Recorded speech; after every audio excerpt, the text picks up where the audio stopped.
भजन कर राम दुआई रे, भजन कर राम दुआई रे, भजन कर राम दुआई रे, भजन कर राम दुआई रे। ओए होए। और परमात्मा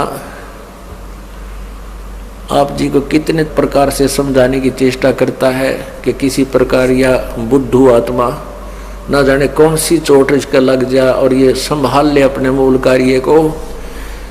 पुण्यात्माओं, हम इस काल के कुएं में पड़े हैं। जैसे कुएं में बाल्टी गिर जाती है तो बाल्टी निकालने के लिए क्या करता है निकालने वाला, एक हुक होते हैं उसमें 20, 25, 21, 22, 15, 16 हुक होते हैं, हुक, और उनको एक कड़े में डाल दिया जाता है और वो अलग अलग से ऐसे ऐसे अलग अलग उनको उसमें जड़ा हुआ होता है, डाला होता है, और उसको रस्से से बांध कर कुएं में डालते हैं।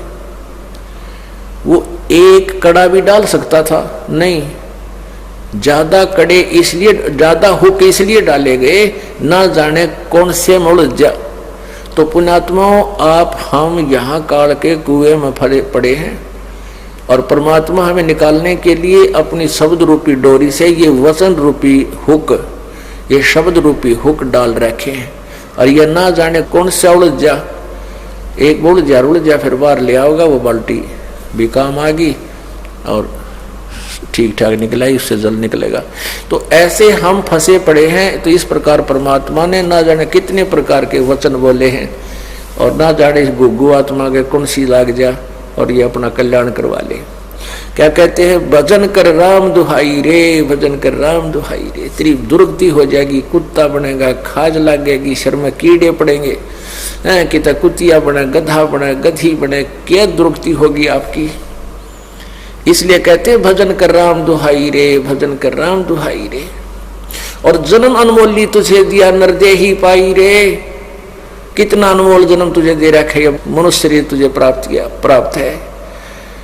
मनुष्य जीवन केवल परमात्मा प्राप्ति के लिए है, बाकी तो संतानोत्पत्ति, इनके अंदर ममता मोह, अपने पेट के लिए भ्रमणा भटकना, ये आम प्राणी करता है, पशु भी करते हैं, पक्षी भी करते हैं।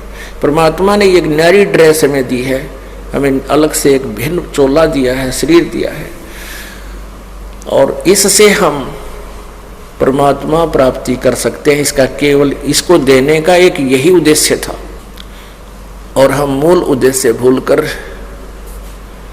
आम प्राणी जैसे कर्म ही करके अपना जीवन व्यर्थ कर रहे हैं। इसलिए भगवान हमें याद दिलाता है, भजन कर राम दुआई रे, भजन कर राम दुआई रे, भजन करे राम दुहाई रे, भजन कर राम दुआई रे।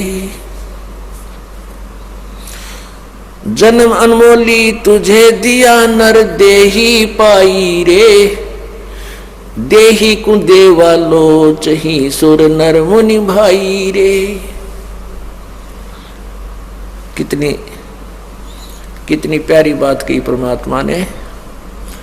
कहते हैं इस मानव शरीर को देवता भी तड़फ रहे हैं। देवता लोगों को उस समय पता लगता है जब ये वहां पहुंच जाते हैं, जो यहाँ भक्ति जैसी कि इनको ऊपर देव पद प्राप्त होता है। 33 करोड़ देव पद हैं। जैसे अपने यहाँ MP की सीट है अपने भारतवर्ष में 500, ये फिक्स है, और इनमें आगे आदमी व्यक्ति बदलते रहते हैं। तो ऐसे ऊपर 33 करोड़ देवताओं की सीट है। उन्हीं में से ब्रह्मा विष्णु महेश और फिर उनके अंतर्गत जितने अधिकारी वो लगाए जाते हैं। वरुण है ये जल का देवता, कुबेर है ये धन का देवता, वित्त मंत्री। तो कहते 33 करोड़ देवता हैं। उनको वहां जाने के बाद पता चलता है कि तुम्हारा ये पुण्य क्षीण होगा, और पुण्य क्षीण होने के बाद तुम्हारी मृत्यु भी होगी, तुम्हें नरक भी जाना होगा।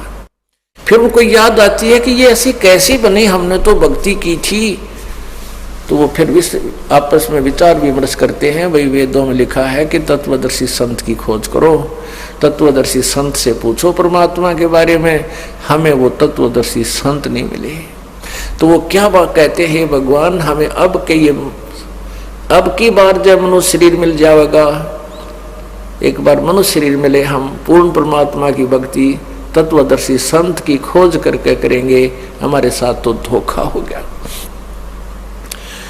जैसे कई भाई बहन मजबूरी व्यवस्था के अंदर आकर सोच लेते हैं हम खुदकशी कर ले, आत्महत्या कर लेते हैं, अपने हमें दुख दूर हो जाएगा। नहीं, आत्महत्या करने से दुख दूर नहीं हो सकता।